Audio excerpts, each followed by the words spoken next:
अब बात बंगाल की। पश्चिम बंगाल विधानसभा चुनाव के चौथे चरण के 5 जिलों में 44 सीटों पर वोटिंग 10 अप्रैल यानी शनिवार को होनी है। हावड़ा जिले की 9, दक्षिण 24 परगना जिले की 11, हुगली जिले की 10, अलीपुरद्वार की 5 और कूच बिहार की सभी 9 सीटों पर वोटिंग होगी। 10 अप्रैल को होने वाले चुनाव को लेकर सुरक्षा की चाक चौबंद व्यवस्था की गई है। शांतिपूर्ण चुनाव को लेकर चुनाव आयोग ने सुरक्षा के पुख्ता इंतजाम किए हैं। सुबह से ही हर बूथ पर सुरक्षा बलों की तैनाती रहेगी।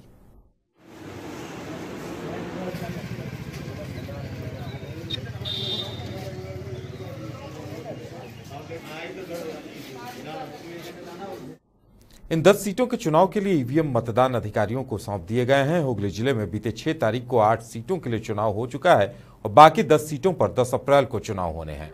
श्रीरामपुर वितरण केंद्र में इलेक्ट्रॉनिक वोटिंग मशीन के अलावा अन्य जरूरी सामान भी वितरित किए गए।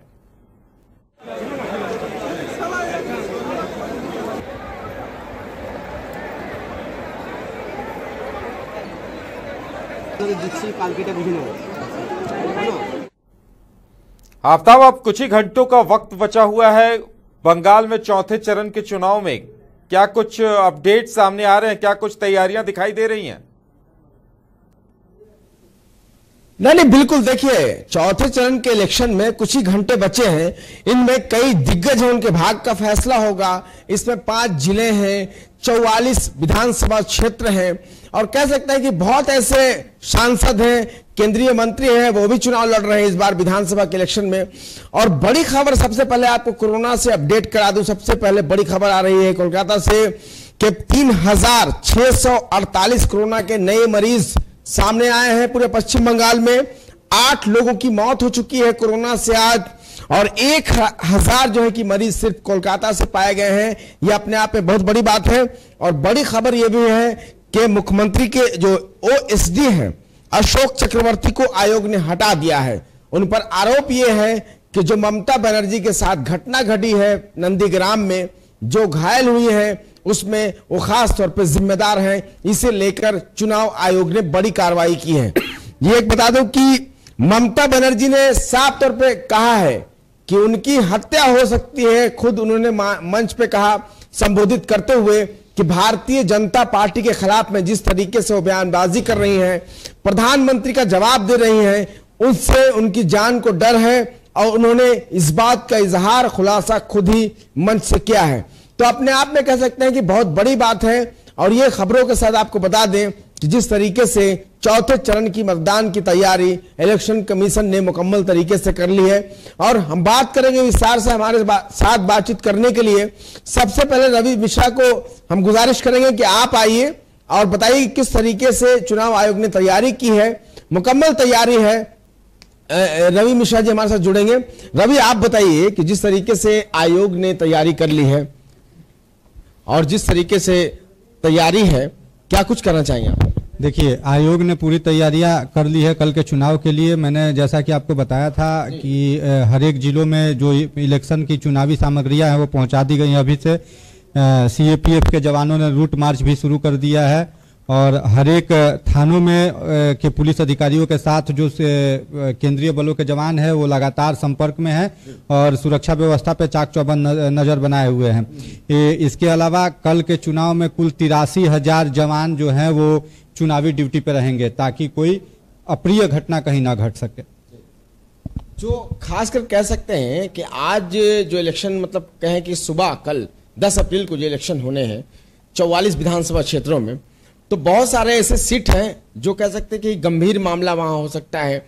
ऐसे में जो है कि जो लड़ाई है टीएमसी और भारतीय जनता पार्टी के उम्मीदवारों के बीच में, तो ऐसे से निपटने के लिए सुरक्षा व्यवस्था के पुख्ता इंतजाम के दावे तो चुनाव आयोग कर रहे हैं, लेकिन इसके लिए सीआरपीएफ अर्धसैनिक बल कितनी तैयार है, आयोग कितनी तैयार है? देखिए, आयोग भी तैयार है और अर्धसैनिक बल भी तैयार है, लेकिन कहीं कहीं दिक्कत ये हो जाती है कि जो 200 मीटर तक का जो घेरा है, बूथे जो है वो 200 मीटर तक के जो घेरे हैं वहां तो कोई घटना नहीं घटी है। ये अभी तक के आप तीनों चरण देख लीजिए। लेकिन जो 200 मीटर के दायरे के बाहर जब निकलते हैं, जहां से कि सीआरपीएफ या अर्धसैनिक बलों के जवान कहें या सीएपीएफ के जवानों का दायरा खत्म होता है, ये घटनाएं वहीं शुरू होती हैं। बूथ के अंदर कोशिश की गई, लेकिन तीनों चरणों में वो कोशिश को नाकाम कर दिया गया। हालांकि भाजपा और टीएमसी दोनों ये आरोप लगा रहे हैं कि बूथ के अंदर कुछ गड़बड़ी की जा रही है, बूथों के अंदर लोगों को जाने नहीं दिया जा रहा है। ये दावे दोनों तरफ से किए जा रहे हैं, लेकिन इसकी सच्चाई कितनी है ये तो ये दोनों पार्टियां ही जानती हैं। लेकिन अब जब चौथा चरण जो शुरू होने वाला है तो इसको लेकर के चुनाव आयोग ने काफी सख्ती बरती हुई है। और एक खबर जैसा कि अभी आपने बताया कि जो अशोक चक्रवर्ती जो हैं उनको हटा दिया गया इलेक्शन कमीशन ने, तो ये चल रहा है ऐसा जो है ये इलेक्शन मतलब कमीशन जो है कि चुनाव आयोग लगातार बड़ी कार्रवाई भी कर रहा है। जी ये लगातार देखिए, अब की बार मैंने दूसरी बार फिर चुनाव आयोग ने ममता बनर्जी को भी समन भेजा है, उन्होंने नोटिस जारी किया है उसका जवाब देने के लिए। तो चुनाव आयोग जो है वो चाहता है कि किसी भी तरह से बिना किसी अप्रिय घटना घटे ये पूरा जो 2021 के बंगाल विधानसभा चुनाव है उसको संपन्न कराया जाए। और यही कारण है कि आज जो कलकत्ता में अमित शाह ने जो संवाददाताओं को संबोधित किया तो उन्होंने सीधे तौर पर कह दिया कि पिछली बार की तुलना में इस बार जो है वो हिंसा कम हो रही है। इसका सीधा तात्पर्य ये था कि पंचायत इलेक्शन में कई उम्मीदवारों को व्हाट्सएप के जरिए अपना नॉमिनेशन दाखिल करना पड़ा था और यही कारण है कि तब से लेकर के लगातार विपक्ष जो है वो हमलावर रहा था टीएमसी पर। आरोप ये तक लगाया गया था जो 2018 में पंचायत के चुनाव हुए थे उस दौरान यही आपके जो दक्षिण 24 परगना जहां कल मतदान होना है वहां पे 10 निर्दलीय उम्मीदवार जो थे वो अपना नामांकन नहीं कर पाए थे, उन्हें अपने व्हाट्सएप के जरिए नामांकन भेजना पड़ा था। आफ्ताब, इस पे उनके जो ओएसडी को हटाया गया है ममता बनर्जी, सीएम ममता बनर्जी के, तो इस पर कोई प्रतिक्रिया आई है क्या टीएमसी की तरफ से? नहीं, फिलहाल के वक्त में ये कार्रवाई शाम की है और मुकम्मल तरीके से अभी कोई मतलब इस बात की पुख्ता जानकारी तो मिल चुकी है, लेकिन कह सकते हैं कि टीएमसी की तरफ से ना कोई जवाब इस मामले को लेकर आया है और ना मुख्यमंत्री ममता बनर्जी की तरफ से जवाब आया है। लेकिन साहब है कहीं ना कहीं चुनाव आयोग ने बड़ी कार्रवाई कर दी है और ऐसे में ममता बनर्जी को कह सकते हैं कि एक बड़ा मौका मिला है भारतीय जनता पार्टी और चुनाव आयोग पर हमला करने का। अब देखना होगा कि जो कल होंगे अगर सभा कहीं या कहीं टीएमसी का जो प्रेस कॉन्फ्रेंस भी स्पेशल इस मामले को लेकर हो सकता है तो क्या कुछ बयान आता है ये तो आने वाले वक्त में देखा जाएगा।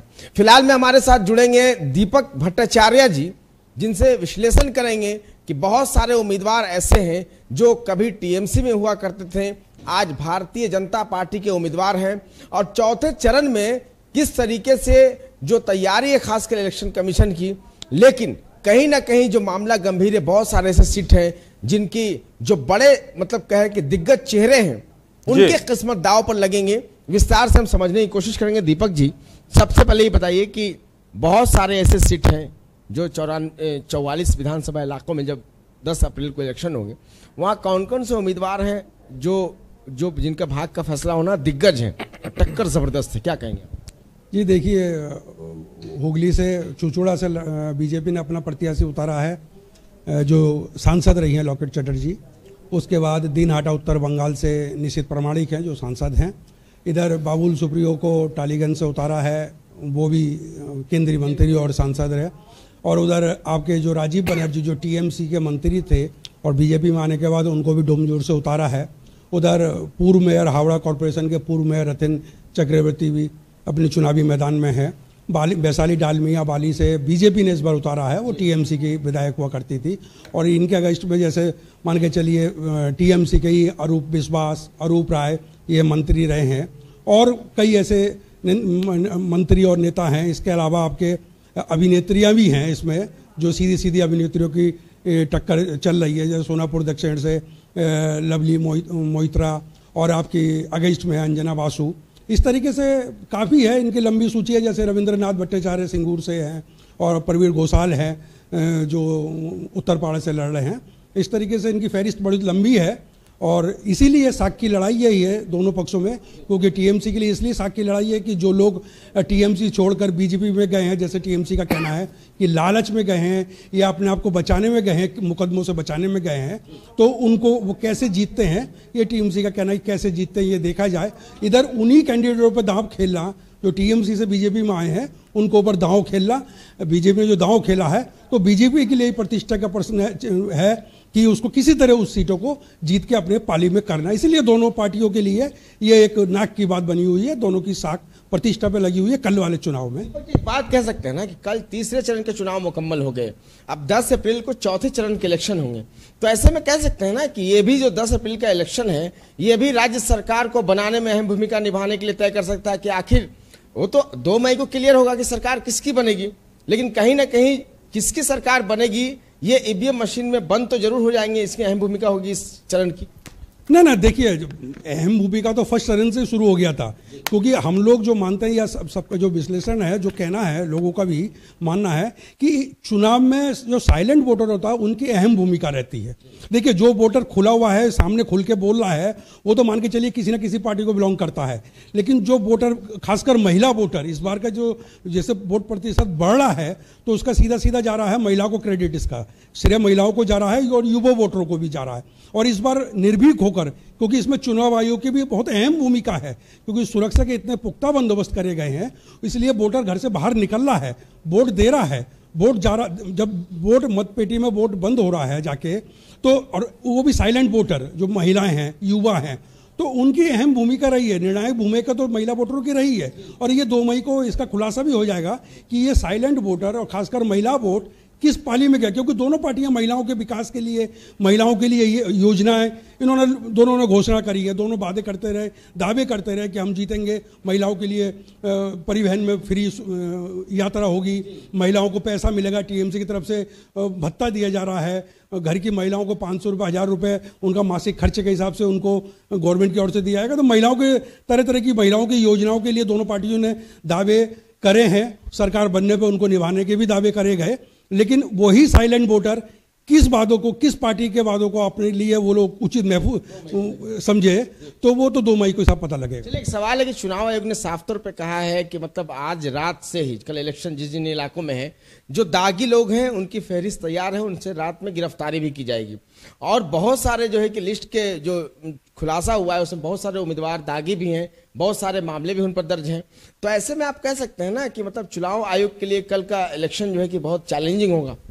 ना देखिए, ये तो हर चुनाव में होता है, जब घोषणा होती है, आचार संहिता लग जाती है और पोलिंग से पहले ही जो वांछित अपराधी कहलाते हैं उनकी गिरफ्तारी होती है अपने अपने विधानसभा क्षेत्रों में, जो वांछित अपराधी होते हैं, क्योंकि ये लगता है, चुनाव आयोग को भी ये लगता है कि ये जो वांछित अपराधी है, अगर इनकी समय से अरेस्टिंग नहीं होती है तो ये चुनाव में खलल डाल सकते हैं। और ये होता भी, अमूमन ये देखने को ही मिलता है कि असाध्य तत्व जो होते हैं वो लोग चुनाव में खलल डालते हैं किसी भी पार्टी की तरफ से। चुनाव आयोग के लिए चैलेंज तो है ना। ममता बनर्जी ने हत्या करवाए जाने की बात भी कही है, आरोप लगाया है और कहा है कि जो केंद्रीय बल हैं उन्हें अमित शाह नियंत्रित कर रहे हैं। नहीं, बिल्कुल। देखिए, हम बात कर, दीपक जी बताइए कि ममता बनर्जी ने खुले मंच पर से ऐलान किया है, कहा है कि मुझे मेरी हत्या करवाई जा सकती है, क्योंकि जिस तरीके से मैं भारतीय जनता पार्टी के खिलाफ में बोल रही हूँ, केंद्र सरकार पर हमले कर रही हूँ, प्रधानमंत्री के खिलाफ में बोल रही हूँ, तो ऐसा क्यों बयान देना पड़ा टीएमसी सुप्रीमो और जो पश्चिम बंगाल की मुख्यमंत्री है ममता बनर्जी, तो इतनी बड़ी बात कह दी उन्होंने कि मेरी हत्या की साजिश हो सकती है, हत्या की जा सकती है मेरी। नहीं जी, अब तक ये आप ठीक कर रहे हैं। देखिए, ये आज की जो घटना है ये बर्धमान में जनसभा की थी, जिसमें ये अमित शाह को सीधे सीधे निशाने पे लिया। अमित शाह को निशाने में इन्होंने फर्स्ट फेज से ले लिया था, जब इनका इसका चुनाव था, ये सेकंड फेज वाले में इनको पहले से निशाने पे इनको ले लिया था कि अमित शाह पे सीधा ये आरोप लगा रही थी ये कि सेंट्रल फोर्स अमित शाह के इशारे पे काम कर रही है, और यहाँ तक कि पुलिस भी अब अमित शाह के इशारे पे काम कर रही है, जो कि पुलिस राज्य सरकार का से संबंध रखती है। लेकिन सेंट्रल फोर्स को लेकर अमित शाह पहले से ही निशाने पे ममता के थे, और वो जगह जगह विवादित बयान इसको लेकर दे रही थी, और अमर्यादित भाषाओं का इस बार बहुत अच्छा इस्तेमाल करा गया था। तो इस बार की आज की जो बर्धमान की जनसभा थी, इसमें से ये अमित शाह को निशाने में ले लेता उसे निकल ही गया कि जब मैं बीजेपी के अगेंस्ट में जो बोल रही हूँ, ऐसा ना हो कि अब मेरी हत्या की साजिश रची जाए, मेरी हत्या भी ठीक है। लेकिन ऐसे इस तरीके के बयान से बचना चाहिए पार्टियों को, क्योंकि ये आखिरी